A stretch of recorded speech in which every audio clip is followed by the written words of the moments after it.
안녕하세요. 오늘은 1시간 만에 끝내는 지오메트리 노드 시간입니다. 이 강의는 지오메트리 노드를 처음 접하시는 분들을 대상으로 만들어졌어요. 최대한 이해하시기 쉽게 예시를 들면서 설명드릴 건데 상세한 예시를 만드는 법은 시간 관계상 다루지 않을 예정이에요. 그래서 만약에 내가 지오메트리 노드로 예시를 만들어 보고 싶다. 그런 경우에는 여기 링크 타고 가셔서 해당 강좌를 시청해 주시면 좋을 것 같습니다. 그럼 시작해 볼게요. 블렌더에는 지오메트리 노드라는 게 있는데요. 여기서 지오메트리라는 건 물체의 특성이라는 뜻이에요. 즉 지오메트리 노드란 물체의 특성을 바꿔주는 일종의 모디파이어와 같은 기능을 하는 것입니다. 우리는 물체의 형태를 바꿀 때 이런 식으로 모디파이어를 사용하잖아요. 그것처럼 어떤 물체의 특성을 바꿔주는 데 사용하는 모디파이어와 같은 기능이 바로 지오메트리 노드입니다. 한번 이 지오메트리 노드를 만들어 볼게요. 먼저 지오메트리 노드를 적용할 물체를 만들어주세요. Shift A키를 눌러서 메쉬에 큐브를 선택해주세요. 그 다음 오른편의 모디파이어 탭에서 Add Modifier 버튼을 클릭하신 뒤 지오메트리 노드를 선택해주세요. 그리고 위에서 지오메트리 노드를 선택해서 지오메트리 노드 에디터 창에 들어가 줍니다. 그러면 이렇게 나오는데요. 이 부분은 물체의 속성 정보를 표시하는 창인 스프레드 시트라고 하고요. 이 밑부분이 바로 지오메트리 노드를 편집하는 창인 지오메트리 노드 에디터입니다. 여기서 뉴 버튼을 클릭하시거나 오른편에서 뉴 버튼을 클릭하면 이렇게 지오메트리 노드가 만들어지게 됩니다. 지오메트리 노드는 이렇게 생겼는데요. 이때 그룹 인풋은 우리가 지오메트리 노드를 적용하고 있는 물체를 말하는 거예요. 우리는 이 큐브에다가 지오메트리 노드를 적용하고 있기 때문에 이 큐브가 그룹 인풋, 즉 나는 이라는 말이 됩니다. 그리고 그룹 아웃풋은 뭐뭐로 만들 거야 라는 뜻이에요. 즉 이 지오메트리 노드는 나는 뭐뭐로 만들 거야 라고 적혀 있는 거죠. 이 사이에 우리가 어떤 식으로 바꿔줄지를 입력해주면 지오메트리 노드가 우리가 입력한 대로 작동하게 됩니다. 가령 나는 이 큐브를 원형으로 바꿔주고 싶어요. 그러면 나는 원형으로 만들 거야 라는 말을 이 지오메트리 노드로 만들어주면 되겠죠. 그룹 인풋은 나는이고 그룹 아웃풋은 뭐뭐로 만들 거야 라는 말이니까 이 사이에 원형으로 라는 말만 넣어주면 되겠어요. 그럼 원형으로 라는 말을 넣어줘 볼게요. Shift A키를 누르면 우리가 지오메트리 노드에서 사용할 수 있는 언어들이 나타납니다. 이 중에서 우리는 원형으로 라는 말을 찾아야 하니까 검색창인 Search에 스피어라고 입력해 줄게요. Search를 마우스로 클릭한 다음 스피어를 입력해 주세요. 그러면 UV 스피어랑 아이코 스피어가 나오는데 우리는 이 중에서 UV 스피어를 선택해 줄게요. 그러면 이렇게 나오는데요. 이게 바로 지오메트리 노드에 우리가 입력해 줄 언어예요. 이런 언어를 우리는 노드라고 부릅니다. 우리는 나는 원형으로 만들 거야 라는 말을 만들어주고 싶으니까 이 사이에 스피어 노드를 연결해 줄게요. 그러면 이 지오메트리 노드가 원형으로 바꿔줘 라는 말이 되면서 이렇게 큐브가 원형으로 바뀌게 됩니다. 지오메트리 노드에 어떤 언어를 입력해주고 연결해 주느냐에 따라 물체의 특성이 바뀌게 됩니다. 우리가 왼쪽에서 오른쪽으로 글을 쓰는 것처럼 지오메트리 노드도 왼쪽에서 오른쪽으로 연결을 해주면 되는데요. 연결을 해주실 때 주의하실 게 있어요. 그건 바로 소켓이라는 아이입니다. 지오메트리 노드에서 쓰이는 언어, 즉 노드를 잘 보시면 이렇게 동그란 모양이거나 다이아몬드 모양인 아이를 보실 수 있어요. 이걸 우리는 소켓이라고 하는데요. 이 소켓이는 자신이랑 같은 색을 좋아해요. 그래서 자신이랑 다른 색을 연결해주면 정보를 전달해주기 싫다며 거절합니다. 그래서 노드를 연결해줄 때 같은 색상의 소켓끼리 연결을 해줘야 해요. 다만 이건 예외가 많이 있어서 항상 그런 것은 아니에요. 하지만 지금은 최대한 같은 색으로 연결해주면 된다라고만 생각해주세요. 그리고 잘 보면 이 소켓이가 하나는 동그라미 모양이고 또 다른 것은 다이아몬드 모양이죠. 이 동그라미 모양은 물체 전체에 영향을 주는 아이이고 반대로 다이아몬드 모양은 물체의 일부 특성에 영향을 줄 수 있는 아이예요. 그래서 만약에 내가 이 물체의 전체의 특성을 바꿔주고 싶다. 그러면 동그라미 소켓에다가 연결해주면 되고 반대로 물체의 일부 특성에만 영향을 주고 싶다. 그런 경우에는 이 다이아몬드 소켓에 연결해주면 됩니다. 두 소켓은 서로 다르기 때문에 만약에 동그라미 소켓에 다이아몬드 소켓을 연결해주면 이런 식으로 에러가 나게 됩니다. 그래서 이 부분도 연결하실 때 주의해주세요. 소켓의 색상에 따라 다루고 있는 데이터 타입이 다 다른데요. 먼저 이 초록색 소켓은 지오메트리를, 어두운 초록색은 1, 2와 같은 정수를, 회색은 1.2, 3.4와 같은 소수점이 있는 수를, 보라색은 x, y, z라는 세 개의 축을 바탕으로 나오는 값인 벡터 값을, 노란색은 RGB라는 값을 통해 표현되는 컬러 데이터를, 분홍색은 참과 거짓을 의미하는 불린을, 하늘색은 문자열을 나타냅니다. 그럼 이제 본격적으로 지오메트리 노드에서 자주 쓰이는 언어를 살펴볼게요. 그중 제일 처음 배울 건 바로 트랜스폼 지오메트리입니다. 이건 물체의 특성을 바꿔줘 라는 말인데요. 이걸 연결해 볼게요. 그 전에 우리가 아까 연결한 스피어 노드는 X키를 눌러서 삭제해줍니다. 그리고 원래 연결되어 있던 그룹 인풋을 그룹 아웃풋과 연결해주세요. 그러면 원래 큐브 모양이 나타납니다. 이제 지오메트리 노드에 입력해줄 언어를 찾아볼게요. Shift A키를 눌러서 Search에 Transform Geometry를 입력해서 선택해줍니다. 그럼 이렇게 나오는데 이걸 이 사이에 넣어줄게요. 그럼 이 지오메트리 노드는 나는 물체의 특성을 바꿔줄 거야 라는 말이 됩니다. 잘 보면 소켓이 동그라미 모양이니까 아니라 얘는 물체 전체에 영향을 줄 수 있는 언어예요. 이 트랜스폼 지오메트리 노드의 크기 값인 스케일을 조절해보세요. 그러면 이런 식으로 물체 전체의 크기가 바뀌게 됩니다. 이 외에 회전값인 로테이션과 위치값인 포지션도 값을 조절해보면 이런 식으로 물체의 특성 전체를 바꿔줄 수 있습니다. 근데 우리가 지오메트리 노드로 이렇게 물체의 특성을 바꿔줬는데 이 지오메트리 노드를 다른 물체에도 동일하게 적용할 수 있을까요? 네, 적용 가능합니다. 한번 다른 물체를 만들어 볼게요. 이 창에서 Shift A키를 눌러서 메쉬의 실린더를 선택해주세요. 그리고 실린더를 선택한 상태에서 모디파이어 탭에서 Add Modifier 버튼을 클릭하신 뒤 지오메트리 노드를 선택해주세요. 그리고 이 아이콘을 클릭하시면 아까 우리가 만들었던 지오메트리 노드가 나옵니다. 이걸 선택해주세요. 그러면 이렇게 물체가 바뀌게 됩니다. 지오메트리 노드는 이런 식으로 한번 만들면 다른 물체에도 동일하게 적용시켜줄 수 있어요. 이게 바로 지오메트리 노드의 장점입니다. 그럼 다시 우리가 만든 지오메트리 노드로 돌아와 줄게요. 그 전에 우리가 방금 만든 물체는 X키로 삭제해줍니다. 그리고 지오메트리 노드를 적용했던 물체를 다시 마우스로 클릭해주시면 우리가 아까 만든 지오메트리 노드가 나타나게 됩니다. 트랜스폼 지오메트리 노드의 포지션 값을 움직여서 한번 물체를 움직여보세요. 그런데 나는 이 물체의 전체 위치가 아니라 이 큐브에 있는 각각의 점들의 위치를 바꿔주고 싶어요. 이 경우는 트랜스폼 지오메트리 노드가 아니라 다른 언어를 연결해줘야 합니다. 그건 바로 set position이라는 언어인데요. 이건 물체의 위치를 설정해줘 라는 뜻이에요. 얘는 보니까 소켓이 다이아몬드 모양이죠. 소켓이 다이아몬드 모양의 경우에는 물체의 일부 특성에 영향을 줄 수 있다고 했어요. 즉, 이 set position은 물체의 특정 부분의 위치를 조절해줄 수 있는 역할을 합니다. Shift A키를 눌러서 Search에 set position을 입력해서 선택해줍니다. 그리고 이걸 이 사이에 넣어주세요. 그러면 이 지오메트리 노드는 나는 물체의 위치를 설정할 거야 라는 말이 됩니다. 이제 여기 set position의 offset 값을 조절해보면 이렇게 물체가 움직이게 됩니다. 근데 이러면 아까 트랜스폼 지오메트리 노드랑 다를 게 없죠? 우리는 여기 offset 부분에 새로운 걸 연결해줄게요. 그건 바로 노이즈 텍스처입니다. 이건 이런 식으로 약간 노이즈가 낀 것 같은 모양을 내는 텍스처인데요. 이걸 set position에 연결해볼게요. Shift A키를 눌러서 Search에 노이즈 텍스처를 입력해서 선택해줍니다. 그리고 여기 노이즈 텍스처의 컬러 값을 set position의 offset과 연결해주세요. 그런데 얘는 소켓이 노란색이고 얘는 보라색이네요. 이러면 연결하면 안 되지 않나 생각하실 텐데 아까 소켓이는 자신이랑 같은 색을 좋아하지만 예외가 있다고 했죠. 그 예외가 바로 이런 것입니다. 이 노란색 소켓은 RGB라는 색상 값을 가지고 보라색 소켓은 벡터 값을 가지는데요. 이 노란색 소켓에 있는 RGB는 빨간색인 R, 초록색인 G, 파란색인 B라는 세 가지 값을 가지고 있어요. 근데 이 보라색 소켓은 XYZ라는 세 개의 값으로 표현해내는 벡터 값을 가져요. 즉, 보라색 소켓에는 XYZ라는 세 개의 값이 들어있는 거예요. 그래서 이 노란색 소켓을 보라색에 연결하면 RGB 이 세 개의 값이 XYZ라는 세 개의 값과 대응이 되게 됩니다. 그래서 노란색 소켓은 보라색과 서로 대응이 되기 때문에 연결해줘도 괜찮아요. 이런 식으로 소켓을 연결하는 데는 조금 예외가 있습니다. 그러면 얘를 연결해줄게요. 근데 지금은 아무런 변화가 없는데 그 이유는 노이즈 텍스처가 물체에 있는 점에 반응하기 때문이에요. 지금은 이 큐브에 있는 점이 8개밖에 없어요. 그래서 지금은 노이즈 텍스처가 반응할 점의 개수가 부족한 거예요. 이때는 물체에 있는 점의 개수를 늘려주면 되는데요. 점을 늘려주려면 물체의 면을 나눠주면 돼요. 이럴 때 사용하는 게 바로 subdivide mesh입니다. 이건 말 그대로 mesh의 면을 나눠줘 라는 뜻이에요. 우리가 물체의 면을 나눌 때 subdivide라는 기능을 사용하잖아요. 그거랑 같은 기능이 바로 subdivide mesh입니다. 이걸 사용해 볼게요. Shift A키를 눌러서 Search에 subdivide mesh를 입력해서 선택해줍니다. 그리고 이걸 이 사이에 넣어주세요. 그러면 이 지오메트리 노드는 나는 물체의 면을 나눠줄 건데 노이즈 텍스처로 특정 부분의 위치를 설정할 거야 라는 말이 됩니다. 이제 이 subdivide mesh의 레벨을 4로 올려보면 이렇게 늘어난 점들에 노이즈 텍스처가 반응을 해서 이런 식으로 모양이 만들어지게 됩니다. 물체의 위치를 바꿀 때 주로 이 set position을 많이 사용합니다. 그럼 다음으로 넘어갈게요. 이번엔 인스턴스라는 것을 배워볼게요. 이건 지오메트리 노드에서 굉장히 자주 쓰이는 독특한 기능입니다. 인스턴스가 뭐냐면 닌자의 분신술 같은 거예요. 닌자의 분신술을 보시면 본체는 한 명밖에 없는데 허상으로 여러 명이 있는 것처럼 보이게 만들잖아요. 그것처럼 어떤 물체가 실제로는 한 개밖에 없는데 허상으로 여러 개가 있는 것처럼 보여주는 기능이 바로 인스턴스입니다. 이 인스턴스를 사용하면 컴퓨터에서 차지하는 파일의 메모리를 줄여줄 수 있어요. 그래서 자주 사용합니다. 이걸 사용해 볼게요. Shift A키를 눌러서 Search에 인스턴스라고 입력해주세요. 그러면 여러 개가 나오는데 이 중에서 우린 인스턴스 언포인트를 선택할게요. 인스턴스 언포인트는 물체의 각 점마다 인스턴스를 만들어줘 라는 뜻이에요. 얘를 선택한 다음 이 사이에 넣어주세요. 그럼 물체가 사라져버렸는데 그 이유는 우리가 어떤 걸 복제할지 입력해주지 않았기 때문이에요. 어떤 걸 복제할지 입력해줄게요. 우리는 큐브를 복제해볼게요. Shift A키를 누른 다음 Search에 큐브를 입력해서 선택해주세요. 주세요. 그리고 이 큐브를 인스턴스 언포인트의 인스턴스와 연결해주세요. 여기에 인스턴스는 어떤 걸 복제할지 입력해주는 거예요. 연결해보면 이렇게 큐브에 복제품들이 많이 생긴 것을 보실 수 있어요. 근데 크기가 너무 큰 것 같으니까 크기를 좀 줄여줄게요. 여기 인스턴스 언포인트의 스케일 값을 조절해도 되고 큐브의 x, y, z 값을 조절해줘도 돼요. 우리는 인스턴스 언포인트의 스케일 값을 0.1로 설정해줄게요. 그러면 이렇게 물체의 크기가 줄어들게 됩니다. 인스턴스는 굉장히 자주 쓰이기 때문에 꼭 기억해주세요. 인스턴스 노드 중에서 가장 자주 쓰이는 건 방금 배운 인스턴스 언포인트입니다. 한번 우리가 방금 바꾼 이 물체에 매테리얼을 적용해 볼게요. 매테리얼 탭에서 뉴 버튼을 클릭한 다음 색상을 선택하면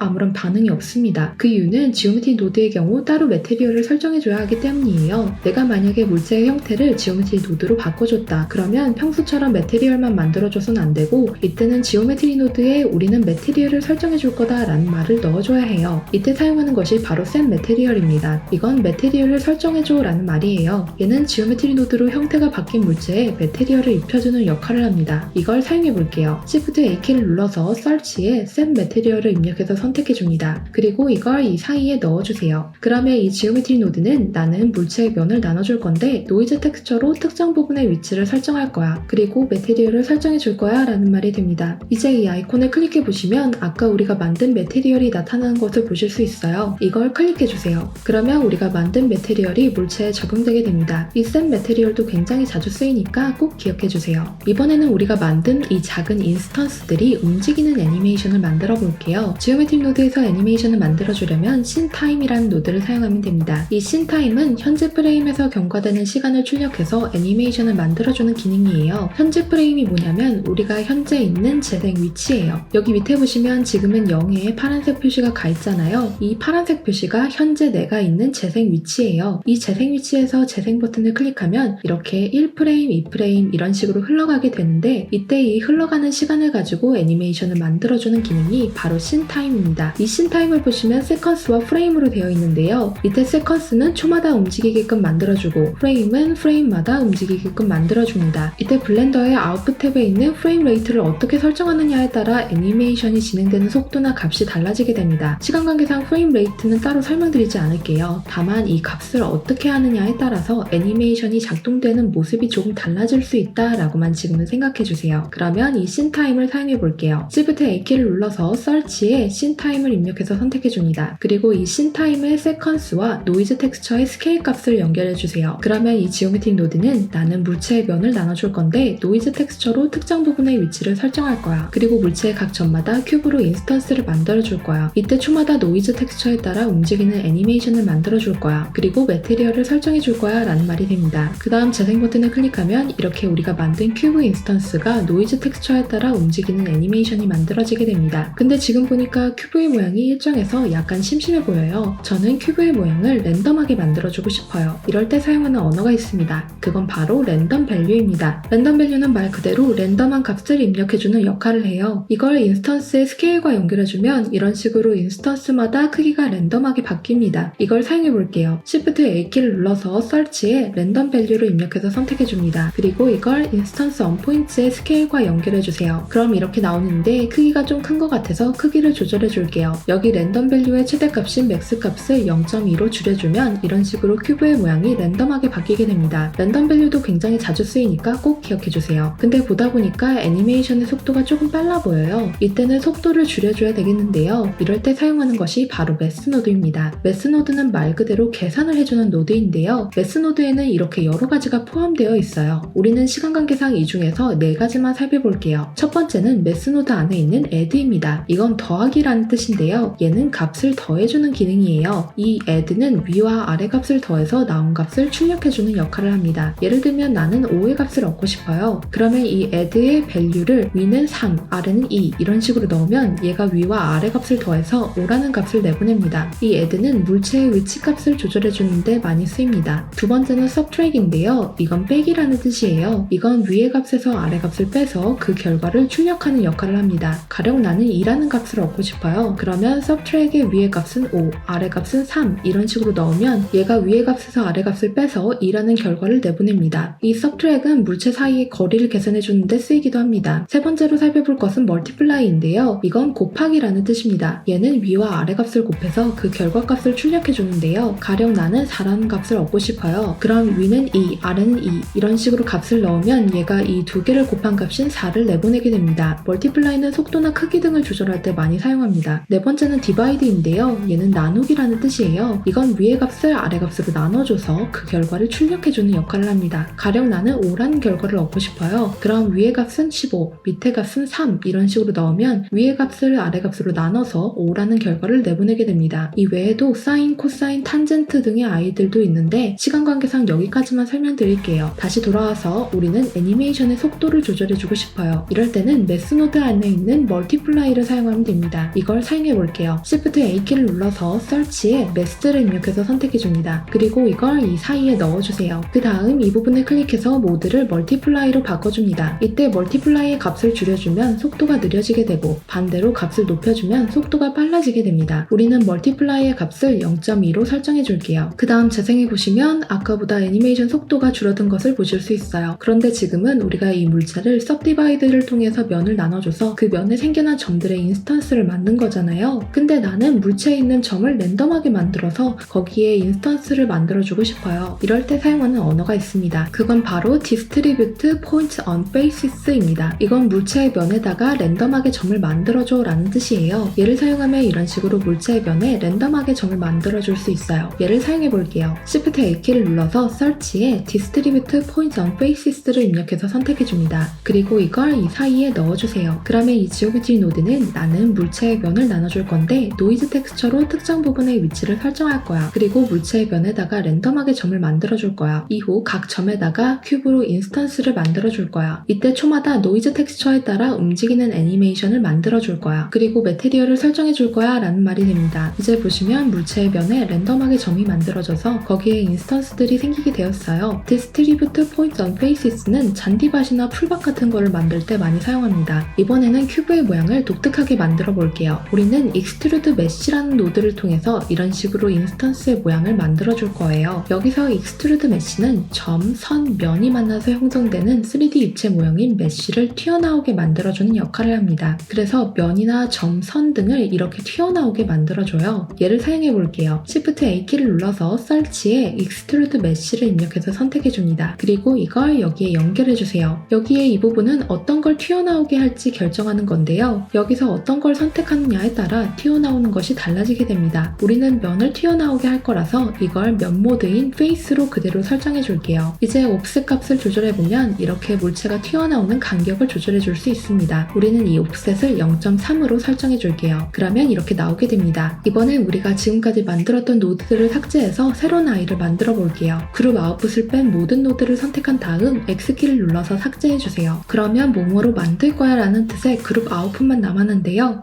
근데 나는 이라는 말에 해당하는 그룹 인풋이 없어졌는데 이렇게 해도 괜찮을까요? 네, 괜찮습니다. 아까도 말했듯이 그룹 인풋은 우리가 지오메트리 노드를 적용하고 있는 물체를 말하는 거예요. 만약에 내가 이 물체가 필요 없으면 X키를 눌러서 삭제한 다음 새로운 물체를 연결해주면 됩니다. 그래서 그룹 인풋은 사용해도 되고 안 해도 돼요. 반면에 그룹 아웃풋은 결과를 출력해주는 역할을 하기 때문에 꼭 필요합니다. 기억해주세요. 우리는 아이코스피어라는 것을 연결해줄 건데요. 이번에는 이 지오메트리 노드가 아니라 밖에서 물체를 만들어서 이 지오메트리 노드로 가져와 볼게요. 이 창에서 Shift A키를 눌러서 메쉬에 아이코스피어를 입력해서 선택해주세요. 그리고 이걸 우리가 아까 만든 지오메트리 노드에 가져올 건데 그러려면 이 창에서 물체를 지오메트리 노드로 이렇게 드래그해 오면 돼요. 그러면 오브젝트 인포라는 노드가 생기게 되는데요. 이건 물체의 정보를 나타내는 노드예요. 잘 보면 여기 아이코스피어라고 적혀있죠. 얘는 아이코스피어의 정보를 담고 있는 거예요. 이걸 그룹 아웃풋과 연결해주세요. 그러면 이렇게 우리가 가져온 물체가 나오게 됩니다. 이제 여기에 새로운 언어를 연결해 볼게요. 그건 바로 Delete Geometry입니다. 이건 물체의 특성을 지워줘 라는 뜻이에요. 얘는 말 그대로 물체의 특성을 지워줍니다. 그래서 연결해보면 이렇게 물체 전체의 특성을 지워줄 수도 있고 특정 부분의 특성을 지워줄 수도 있어요. 얘를 사용해 볼게요. Shift A키를 눌러서 서치에 Delete Geometry라고 입력해서 선택해줍니다. 그리고 이걸 이 사이에 넣어주세요. 그럼 물체가 사라져버렸는데 그 이유는 Delete Geometry 노드의 특성 때문이에요. Delete Geometry는 물체의 특성을 지워준다고 했죠. 지금은 우리가 어떤 부분을 지울지를 입력해주지 않았기 때문에 얘가 물체 전체의 특성을 지워버린 거예요. 그래서 우린 Delete Geometry의 어떤 부분을 지울지 입력해줘야 합니다. 이때는 노이즈 텍스처를 이용해 볼게요. 우리는 노이즈 텍스처 텍스처의 모양대로 물체의 일부가 지워지게끔 만들어줄 겁니다. Shift A키를 눌러서 서치에 노이즈 텍스처를 입력해서 선택해줍니다. 그리고 이 노이즈 텍스처를 딜리트 지오메트리의 셀렉션과 연결해주세요. 이때 셀렉션은 어떤 걸 지울지를 입력해주는 거예요. 근데 잘 보시면 여기 소켓이 분홍색이죠. 분홍색 소켓은 참과 거짓을 의미하는 불린을 의미한다고 했어요. 얘는 만약에 자신이 연결한 것이 참이라면 1의 값을, 반대로 자신이 연결한 것이 거짓이라면 0의 값을 내보내는 역할을 합니다. 근데 얘도 소켓이 서로 색상이 다르죠. 이것도 앞서 말씀드린 예외의 상황 중 하나입니다. 그냥 지금은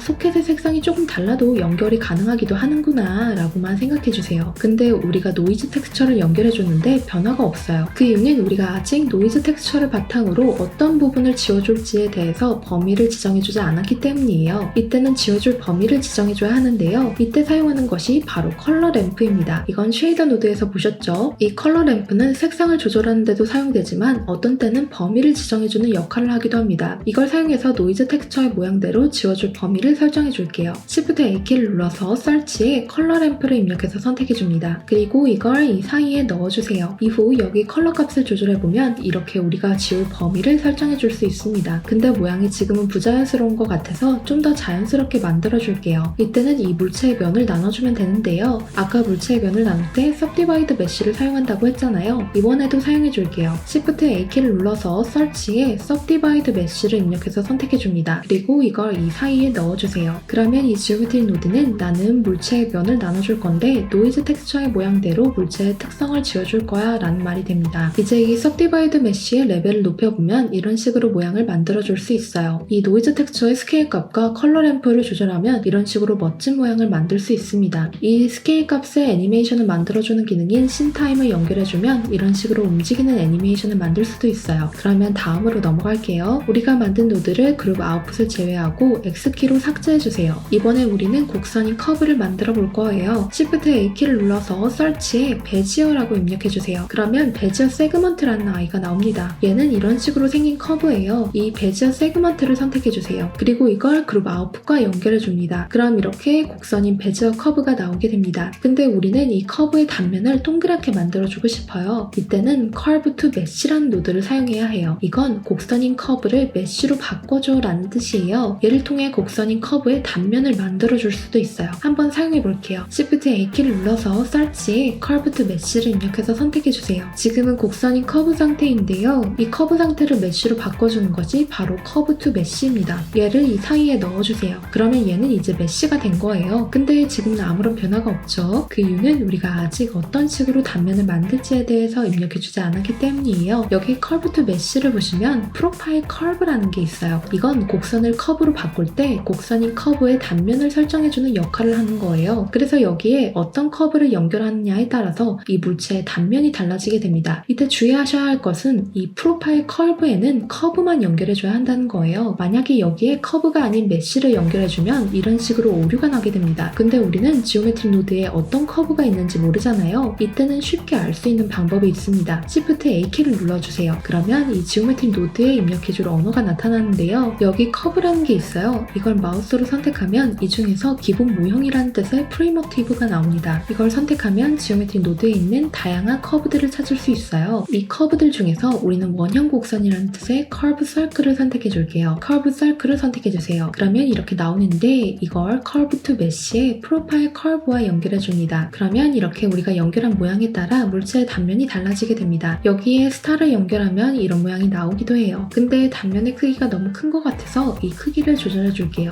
이 Curve Circle의 Radius 값을 0.1로 줄여줍니다. 그러면 이렇게 단면의 크기가 줄어들게 됩니다. 이번에는 이 커브가 점차 나타났다가 사라지게 만들어줄게요. 이때 쓰는 언어가 바로 Trim Curve입니다. Trim Curve에서 Trim은 다듬다, 자르다 라는 뜻이에요. 즉 이 Trim Curve는 커브를 잘라내는 역할을 합니다. 이걸 사용해볼게요. Shift A키를 눌러서 서치에 Trim Curve를 입력해서 선택해줍니다. 그리고 이걸 여기에 연결하면 안 됩니다. 왜냐하면 얘는 곡선인 커브만 작동시킬 수 있는 아이거든요. 지금은 우리가 Curve to Mesh로 이 커브를 메쉬로 바꿔줬잖아요. 그러니까 지금은 메쉬 상태인 거예요. 이때 Trim Curve를 연결하면 이렇게 잘못되었다면 오류가 납니다. 그렇기에 우리는 이 물체가 메쉬가 되기 전, 즉 커브 상태일 때 Trim Curve를 써줘야 해요. Curve to Mesh 전에는 이 물체가 곡선인 커브 상태이죠. 그러니까 여기에 Trim Curve 커브를 연결해줘야 합니다. 이 사이에 넣어주세요. 그러면 이 지오메트리 노드는 베지어 커브를 잘라줄 건데 이 커브를 메쉬로 바꿔줄 거야. 근데 이때 물체의 단면을 동그랗게 할 거야 라는 말이 됩니다. 이제 여기 트림 커브의 엔드 값을 조절해보면 이렇게 물체가 나타났다가 사라지는 모양을 만들 수 있어요. 이 트림 커브는 곡선인 커브에만 작동한다는 거 잊지 마세요. 이번엔 컴바인 XYZ와 세퍼레이트 XYZ라는 노드를 살펴볼게요. 이걸 설명하기 위해서는 먼저 벡터라는 개념을 알고 가야 합니다. 이 블렌더라고 하는 3D 공간은 X, Y, Z라는 세 개의 축으로 이루어져 있습니다. 그래서 만약에 이 큐브가 X축으로 1, Y축으로 2, Z축으로 1만큼 떨어진 위치에 있다면 X는 1, Y는 2, Z는 1 이런 식으로 값을 표현해낼 수도 있겠지만 1, 2, 1 이런 식으로 하나의 값으로 표현해낼 수도 있어요. 이 X, Y, Z라는 세 개의 축의 값을 이런 식으로 하나의 값으로 표현해내는 게 바로 벡터입니다. 블렌더는 이 벡터 값을 잘 이용하는데요. 이 컴바인 XYZ와 세퍼레이트 XYZ는 이러한 벡터 값을 이용하는 노드입니다. 먼저 컴바인 XYZ는 XYZ라는 세 개의 축에서 나온 값을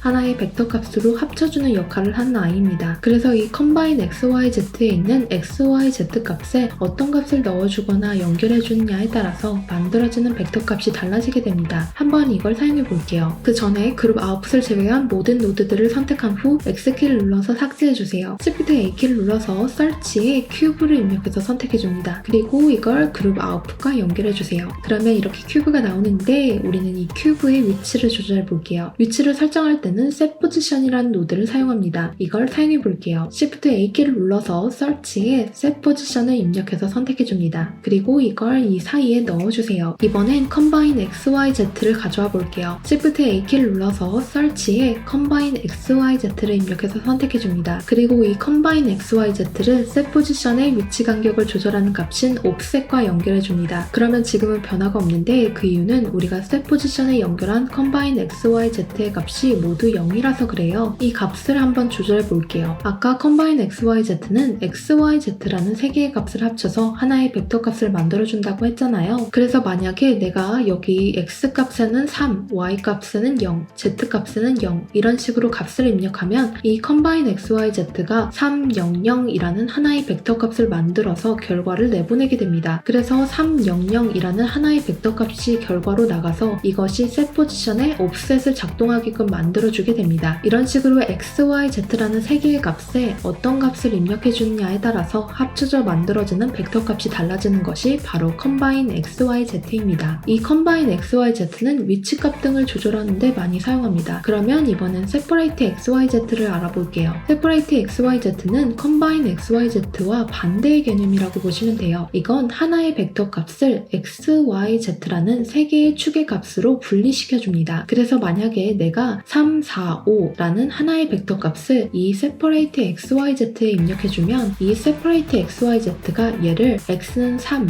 Y는 4, Z는 5 이런 식으로 세 개의 축의 값으로 분리시켜서 내보내게 됩니다. 이 Separate XYZ도 위치값을 조절해주는데 많이 사용합니다. 자, 이번에는 Attribute라는 걸 알아볼게요. Attribute는 속성이라는 뜻인데요. 이건 어떤 물체가 가지고 있는 특징이자 정보를 말하는 거예요. 이 Attribute는 여기 스프레드시트라는 곳에서 확인할 수 있어요. 예를 들면 이런 큐브가 있다고 해볼게요. 이 큐브에 대한 속성 정보는 여기 스프레드시트에 나오게 됩니다. 보시면 볼텍스, 선인 엣지, 면이 페이스 부분이 있는데요. 잘 보시면 옆에 숫자가 써 있어요. 이건 이 물체 안에 있는 점, 선, 면의 개수를 보여주는 거예요. 가령 여기 점인 벌텍스 부분이 있는데 옆을 보니까 8이라고 써 있어요. 이건 이 물체는 8개의 점을 가지고 있다라는 뜻이에요. 그리고 여기에 8개의 점들이 각각 어디에 있는지 위치가 나와 있는데요. 이건 순서대로 X, Y, Z축에 어디에 위치한지를 보여주는 거예요. 가령 여기 맨 첫 번째인 0번째 점을 보시면 이건 X축에서 마이너스 1만큼, Y축에서 마이너스 1만큼, 그리고 Z축에서 마이너스 1만큼 떨어진 위치에 있다라고 표시되어 있는 거예요. 이런 식으로 물체의 정보, 즉 속성인 애트리뷰트를 보여주는 게 바로 스프레드 시트입니다. 이 애트리뷰트가 중요한 이유는 이 속성의 특정 값을 입력하거나 특정 속성의 값을 바꿔줌으로써 우리가 원하는 결과를 얻을 수 있기 때문입니다. 가령 이런 물체가 있다고 해볼게요. 근데 나는 이 물체에 여기만 튀어나오게 해주고 싶어요. 그럼 이때는 여기 부분에 해당하는 속성의 값을 넣어주면 이렇게 물체의 특정 부분만 튀어나오게 됩니다. 이런 식으로 속성인 애트리뷰트를 사용할 수 있어요. 이번에는 이 애트리뷰트를 이용해 볼게요. 그 전에 우리가 만든 노드들을 삭제해 줄게요. 그룹 아웃풋을 제외한 나머지 노드를 선택한 다음 X키를 눌러서 삭제해 줍니다. 그 다음 Shift A키를 눌러서 설치에 큐브를 입력해서 선택해 주세요. 그리고 이걸 그룹 아웃풋과 연결해 주세요. 그럼 이렇게 큐브가 나왔죠? 이번에는 이 큐브의 속성 정보인 위치 값을 저장해서 불러오는 것을 해볼게요. 먼저 우리는 이 큐브의 위치를 바꿔줄 거예요. 어떤 물체의 위치를 바꾸려고 한다. 이럴 때 우리는 set 포지션을 사용하는데요. 이번에도 사용해 볼게요. Shift A키를 눌러서 설치에 set 포지션을 입력해서 선택해 줍니다. 그리고 이걸 이 사이에 넣어주세요. 그러면 이 지오메트리 노드는 나는 물체의 위치를 설정할 거야 라는 말이 됩니다. 이후 Shift D키를 눌러서 set 포지션을 복제해 줍니다. 복제한 set 포지션은 바로 뒤에 넣어주세요. 그럼 set 포지션이 두 개가 되었는데 우리는 이 두 개를 가지고 물체의 위치를 바꿔줘 볼게요. 먼저 앞에 있는 set 포지션의 X 값을 1로 바꿔줄게요. 이건 물체를 X축으로 1만큼 이동시켜라 라는 말이에요. X를 1로 바꿔주면 X축으로 큐브가 1만큼 위치를 이동하게 됩니다. 그럼 이번에는 뒤에 있는 set 포지션의 값을 조절해 볼게요. 근데 우리가 뒤에 있는 set 포지션의 Z 값을 2로 설정하면 어떤 위치로 물체가 이동할 것 같나요? 여기? 아니면 저기? 정답은 바로 여기입니다. 그 이유는 우리가 앞서 set 포지션으로 위치를 바꿔줘서 물체의 속성인 애트리뷰트가 바뀌게 된 거예요. 그래서 원래 이 위치에 있던 속성 정보는 사라지고 X는 1만큼 이동한다 라는 새로운 속성 정보가 자리 잡게 된 거죠. 이 새로운 속성 정보 뒤에 있는 set 포지션이 작동을 해서 X는 1이라는 것에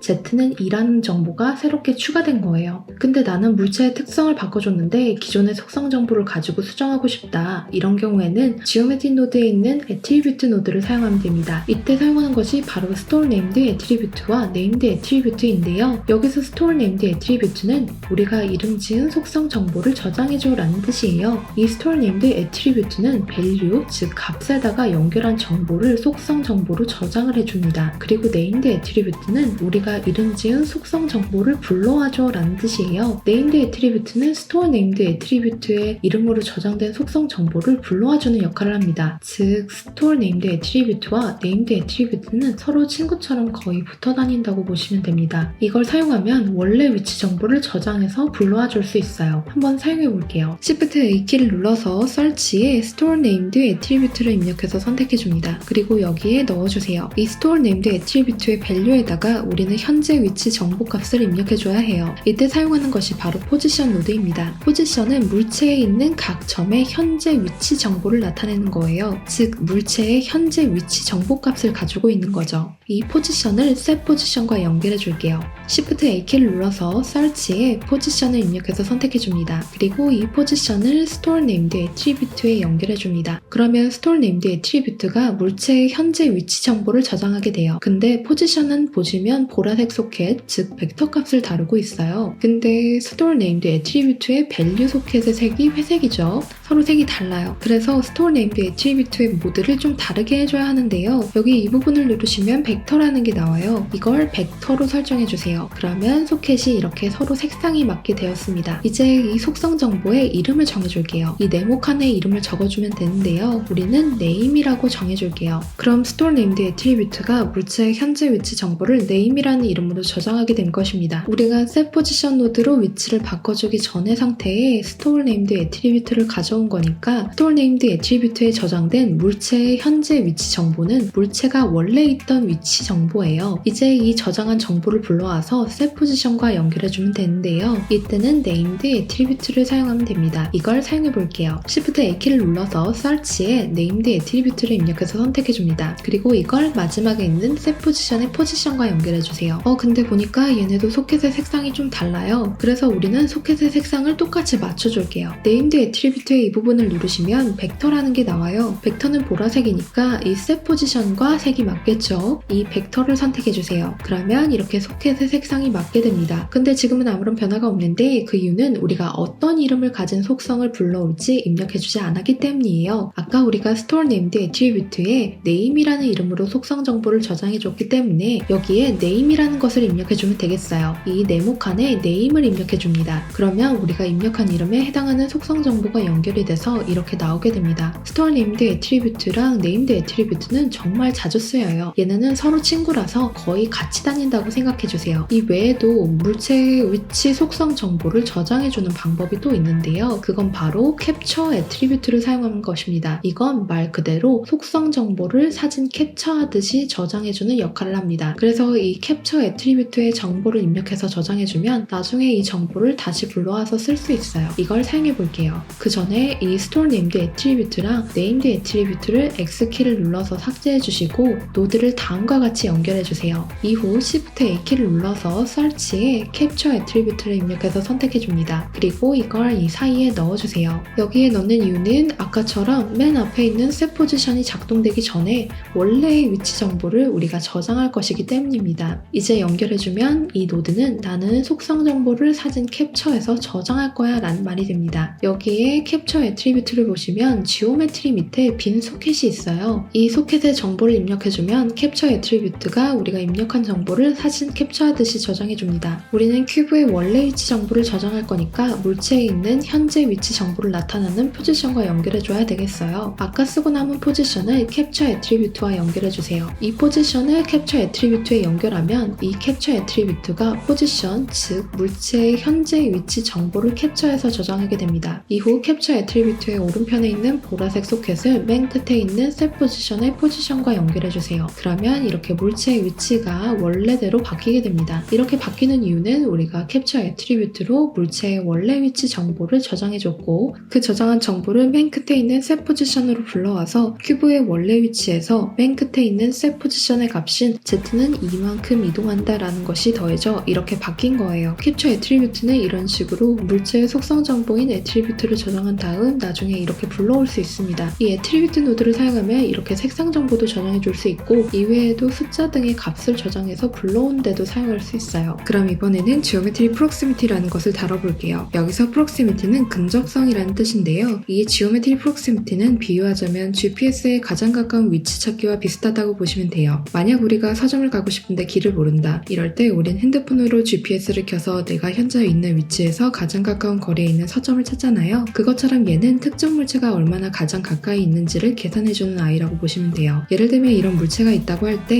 이 Geometry Proximity는 얘와 가장 가까운 위치에 있는 다른 물체와의 거리를 계산해줍니다. 그래서 이 계산을 바탕으로 이렇게 물체가 가까이 다가오면 크기를 커지게 해주거나 줄어들게끔 만드는 데 적용할 수 있어요. 이걸 사용해 볼게요. 그 전에 우리가 만든 노드를 그룹 아웃풋을 제외하고 X키를 눌러서 삭제해줍니다. 그리고 Shift A키를 눌러서 search에 아이코스피어를 입력해서 선택해주세요. 이후 이 아이코스피어를 그룹 아웃풋과 연결해주세요. 그러면 아이코스피어가 이렇게 나오게 됩니다. 이제 이 아이코스피어에 어떤 물체가 가까이 다가오면 면이 튀어나오게 만들어줄게요. 어떤 물체를 튀어나오게 만들기 위해서는 Extrude Mesh라는 것을 사용한다고 했죠. Extrude Mesh는 점선, 면 등을 튀어나오게 해주는 기능이라고 했어요. 이걸 사용해 볼게요. Shift A키를 눌러서 search에 Extrude Mesh를 입력해서 선택해줍니다. 그리고 이걸 이 사이에 넣어주세요. 지금은 Extrude Mesh가 페이스 모드니까 면이 튀어나오게 됩니다. 이제 이 아이코스피어에 물체가 다가가면 면이 튀어나오게 해줄게요. 이럴 땐 오늘 배운 Geometry Proximity를 사용하면 됩니다. Geometry Proximity를 사용해 볼게요. Shift A키를 눌러서 search에 Geometry Proximity를 입력해서 선택해줍니다. 그리고 이걸 Extrude Mesh에 튀어나오는 간격의 크기를 조절하는 Offset Scale과 연결해줄게요. 근데 Geometry Proximity를 보시면 포지션과 디스턴스가 있어요. 이 중 뭘 연결할까 고민이 되실 텐데요. 이 포지션과 디스턴스는 모두 연결해도 되는데 두 개는 약간의 차이가 있습니다. 여기서 포지션은 목표가 되는 물체의 표면에서 가장 가까운 위치를 말하는 거고 디스턴스는 다가가는 물체의 위치에서 목표가 되는 물체까지 가장 가까운 사이 거리를 말하는 거예요. 포지션은 어떤 부분이 가장 가까운지에 대해 계산을 해주는 거고 디스턴스는 어떤 것이 얼마나 가까운지에 대한 거리를 계산해준다고 보시면 됩니다. 우리는 어떤 물체가 다가갔을 때 그것이 아이코스피어와 얼마나 가까운지를 계산해서 물체의 표면을 튀어나오게 만들 거라서 디스턴스와 연결해 줄게요. 근데 변화가 없네요. 그 이유는 우리가 어떤 물체를 가지고 거리를 계산해 줄지 입력해주지 않았기 때문입니다. 그럼 이 아이코스피어에 다가갈 물체를 만들어 줄게요. 이 창에서 Shift A키를 눌러서 메쉬에 큐브를 선택해 줍니다. 그리고 이 큐브를 우리가 만든 지오메트리 노드로 가져와 줄게요. 우리가 지오메트리 노드를 적용하고 있는 물체를 선택하면 지오메트리 노드가 다시 나오죠. 이 지오메트리 노드로 이 창에서 큐브를 마우스로 끌어다가 가져옵니다. 그럼 오브젝트 인포라는 노드가 생기는데 이건 큐브의 정보를 말하는 거예요. 이 오브젝트 인포의 지오메트리를 지오메트리 프록시미티와 연결해주세요. 이제 큐브를 움직여보면 보시면 아무런 변화가 없습니다. 그 이유는 오리지널로 설정해 나왔기 때문이에요. 여기서 오리지널은 원래 위치를 기준으로 삼겠다, 즉 원래 위치에 있겠다라는 말이에요. 반대로 렐러티브는 현재 위치를 기준으로 삼겠다, 즉 현재 위치에 따라 변하겠다라는 말이에요. 우리는 큐브의 위치를 그때그때 바꿔줘서 그에 따라 이 아이코스피어의 면이 튀어나오게 해줄 거예요. 그러니까 이걸 렐러티브로 설정해주세요. 그 다음 큐브를 움직여보면 이런 식으로 큐브를 따라 아이코스피어의 튀어나온 크기가 달라지게 됩니다. 지오메트리 프록시미티는 이런 식으로 목표가 되는 물체와 다가가는 물체 사이에 가장 가까운 거리를 계산해서 이런 식으로 만들어줄 수 있어요. 근데 튀어나오는 크기가 너무 큰 것 같아서 이 튀어나온 크기의 범위를 지정해줄게요. 범위를 지정해줄 때 사용하는 노드가 있는데요. 그건 바로 맵 레인지입니다. 맵 레인지는 말 그대로 범위를 지정해주는 역할을 하는데요. 더 자세히 설명하면 복잡하니까 지금은 원래 범위를 다른 범위로 지정해주는 역할을 한다라고만 기억해주세요. 이 맵 레인지를 사용하면 원래 범위보다 범위를 적게 만들어줄 수도 있고 반대로 범위를 크게 만들어줄 수도 있죠. 맵 레인지를 보시면 여기 입력값인 value가 있고 from min, from max라는 게 있어요. 이건 원래 범위가 최소 모못에서 최대 모못까지이다 라는 뜻이에요. 그리고 밑에 to min, to max는 바꿀 범위가 최소 모못에서 최대 모못까지이다 라는 뜻이에요. 그래서 내가 어떤 범위를 바꿔주고 싶다 그러면 이 to min, to max 부분에 값을 지정해주면 됩니다. 우리는 이 맵 레인지를 사용해 볼게요. Shift A키를 눌러서 Search에 맵 레인지를 입력해서 선택해줍니다. 그리고 이걸 이 사이에 넣어주세요. 그럼 이 지오메트릭 노드는 아이코스피어의 면을 튀어나오게 만들 거야. 이때 큐브와 아이코스피어의 가장 가까운 거리를 계산해서 면이 튀어나오게 할 거야. 이때 튀어나오는 간격의 범위를 지정해줄 거야 라는 말이 됩니다. 보시면 지금 맵 레인지를 연결했더니 이 정도만 면의 크기가 튀어나오게 되었어요. 맵 레인지의 to min, to max가 바꿔줄 범위라고 했죠. 이때 여기 바꿔줄 범위의 최대값인 to max의 값을 조절해주면 튀어나오는 면의 간격의 범위를 지정해줄 수 있습니다. 맵 레인지는 이렇게 범위를 바꿔주는 역할을 합니다. 그럼 다음으로 넘어갈게요. 이번에는 레이캐스트라는 노드를 사용해 볼 건데요. 레이캐스트의 레이는 레이저 광선이란 뜻이에요. 즉 이 레이캐스트는 어떤 물체에 레이저 광선을 쏘아서 그 레이저 광선이 맞아서 생기는 교차점을 찾아내는 기능이에요. 이걸 사용해 볼게요. 그 전에 그룹 아웃풋을 제외한 나머지 노드를 모두 선택해서 X키로 삭제해줍니다. 그리고 Shift A키를 눌러서 Search에 그리드를 입력해서 선택해주세요. 이 그리드의 사이즈 X와 사이즈 Y를 3으로 설정해주세요. 그 다음 벌텍스 X와 Y를 20으로 설정해줍니다. 그러면 이런 모양이 나오는데요. 우리는 이 그리드에서 레이저 광선을 다른 물체로 쏘게끔 만들어줄 거예요. 그러려면 레이저 광선을 맞을 물체가 필요하겠죠. 이 창에서 Shift A키를 눌러서 메쉬의 몸키를 입력해서 선택해주세요. 그리고 이 그리드 밑에 원숭이가 오게끔 위치를 설정해주세요. 이제 이 원숭이에게 레이저 광선을 쏘아줄 건데 여기서 레이저 광선을 쏘면 이 부분이 맞을 거예요. 이 레이저 광선을 맞은 부분을 교차점이라고 합니다. 레이캐스트는 이 레이저를 맞은 교차점을 찾아내는데요. 우리는 레이저를 맞은 이 부분만 위치를 다르게 해줄게요. 물체의 위치를 설정할 때는 위치를 설정할 거야 라는 뜻의 set position을 사용합니다. set position을 가져와 볼게요. Shift A키를 눌러서 Search에 set position을 입력해서 선택해줍니다. 그리고 이걸 이 사이에 넣어주세요. 그 다음 레이캐스트 노드도 가져와 줄게요. Shift A키를 눌러서 Search에 레이캐스트라고 입력해서 선택해줍니다. 그리고 set position의 위치 간격을 조절하는 값인 offset과 레이캐스트의 hit position을 연결해 줄게요. 여기서 hit position은 물체가 레이저를 맞은 위치를 말해요. 그래서 얘를 연결해주면 물체가 레이저를 맞은 위치를 향해 물체의 위치 값이 바뀌게 됩니다. 이걸 연결해주세요. 근데 지금은 아무런 변화가 없는데 그 이유는 우리가 레이캐스트 노드에 어떤 물체에다가 레이저 광선을 쏠지 입력해주지 않았기 때문이에요. 우리는 이 원숭이에다가 레이저 광선을 쏘아줄 거라서 이 원숭이의 정보를 가져와줘야 되겠어요. 이 창에서 원숭이를 드래그해서 지오메트리 노드로 가져와주세요. 그러면 오브젝트 인포라는 노드가 생기는데 이건 우리가 가져온 원숭이에 대한 정보예요. 이 오브젝트 인포를 레이캐스트의 타겟 지오메트리와 연결해주세요. 여기서 타겟 지오메트리는 레이저 광선을 맞는 물체를 말해요. 이걸 연결해주세요. 이제 원숭이를 움직여보면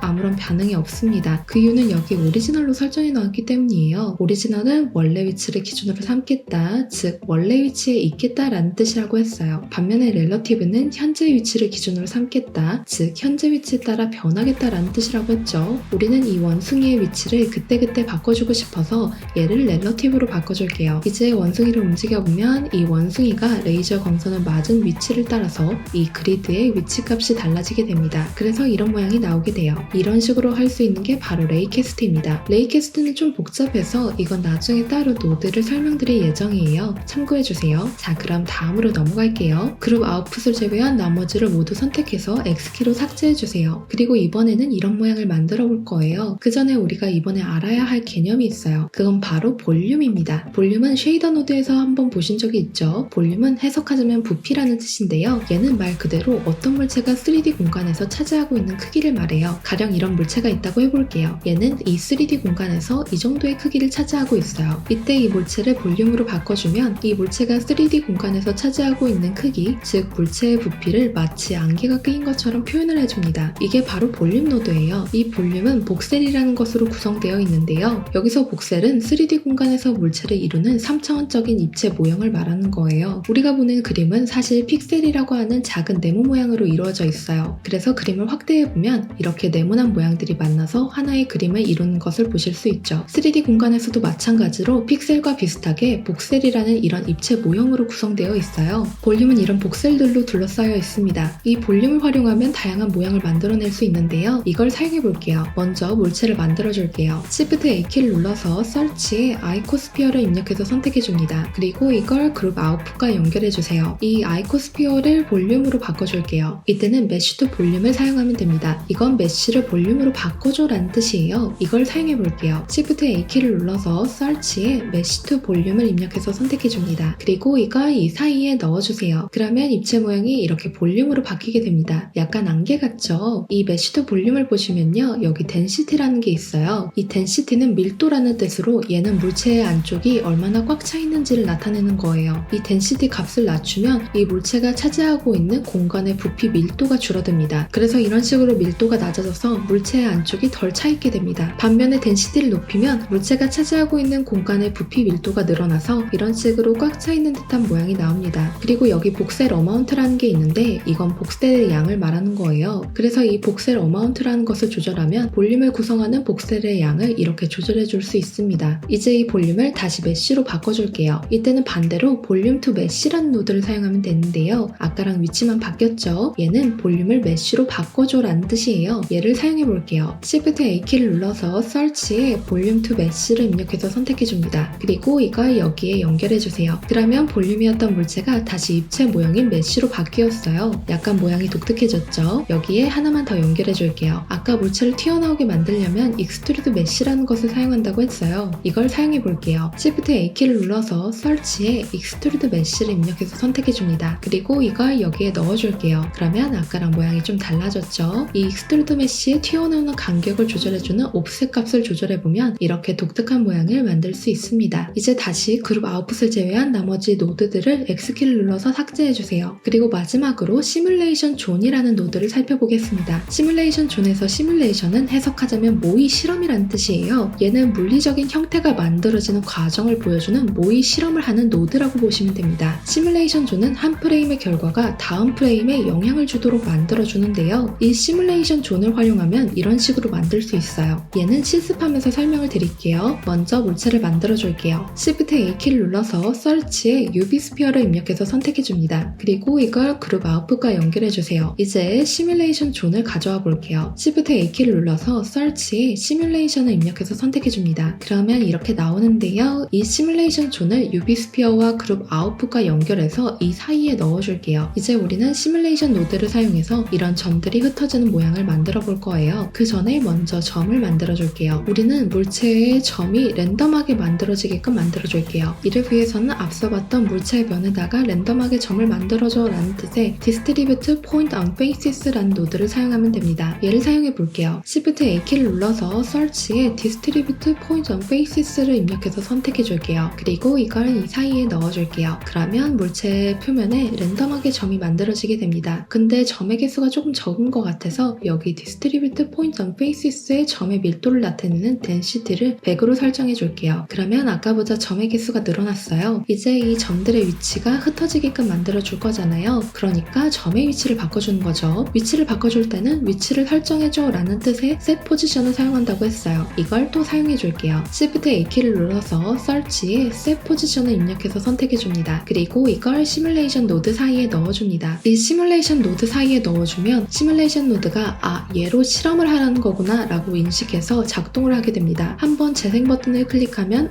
아무런 변화가 없습니다. 그 이유는 우리가 아직 이 점들의 현재 위치 정보를 입력해주지 않았기 때문이에요. 물리적인 형태를 소프트웨어를 만드는 과정을 모의 실험할 건데 어디에 있는 점들을 가지고 할 건지 입력해주지 않아서 얘가 작동하지 않는 것입니다. 그러면 이 점들의 현재 위치를 입력해주면 되겠죠. 이 점들의 현재 위치를 입력해줄게요. 이때는 포지션이라는 노드를 사용하면 되는데요. 포지션은 물체의 현재 위치 정보를 말하는 거라고 했어요. 이걸 연결해줄게요. Shift A키를 눌러서 Search에 포지션을 입력해서 선택해줍니다. 그리고 이걸 Set 포지션의 Offset과 연결해주세요. 이제 재생해보면 이렇게 점이 흩어지는 애니메이션이 만들어졌습니다. 근데 속도가 조금 빠른 것 같아요. 이때는 여기 벡터 매스에 스케일로 값을 조절해주면 흩어지는 점의 속도가 늦어지게 됩니다. 벡터 매스도 매스랑 똑같은 기능이에요. 다만 이 벡터 매스는 벡터에만 사용됩니다. 여기 우리가 아까 연결한 소켓을 보시면 보라색이잖아요. 보라색은 벡터를 의미하는 거라고 했어요. 그래서 여기 사이에 벡터 매스를 사용하는 겁니다. 그 중에서 벡터 매스의 스케일은 다음과 같이 계산이 되는 i인데요. 쉽게 말하자면 스케일은 x, y, z에 동일한 값을 곱해주는 기능을 가진 i라고 보시면 됩니다. 이 스케일 값을 낮춰주면 애니메이션 속도가 늦어지게 되고 반대로 값을 높이면 애니메이션 속도가 빨라지게 됩니다. 한번 이걸 연결해 줄게요. Shift A키를 눌러서 Search에 벡터 매스를 입력해서 선택해주세요. 그리고 이걸 이 사이에 넣어줍니다. 이후 이 부분을 클릭해서 모드를 스케일로 바꿔주세요. 스케일로 바꾸면 이렇게 값을 입력하는 창이 나오는데요. 이 값을 우리는 더 낮춰서 0.05로 설정해 주겠습니다. 그럼 이제 재생해보면 아까보다 속도가 줄어들었죠? 이렇게 점이 흩어지는 애니메이션이 만들어지게 됩니다. 시뮬레이션 노드는 굉장히 복잡해요. 그래서 사실 하루 만에 다룰 수 있는 것은 아닙니다. 그냥 지금은 이렇게만 간단히 알고 가시면 나중에 더 심도 있게 공부하실 때 도움이 되실 거예요. 오늘은 일단 여기까지 설명드릴 거고요. 구독과 알림 설정하시면 더 빠르게 다음 정보로 만나보실 수 있습니다. 그러면 오늘도 행복한 하루 되시고 모두 힘내세요. 항상 너무나도 감사드립니다. 감사합니다.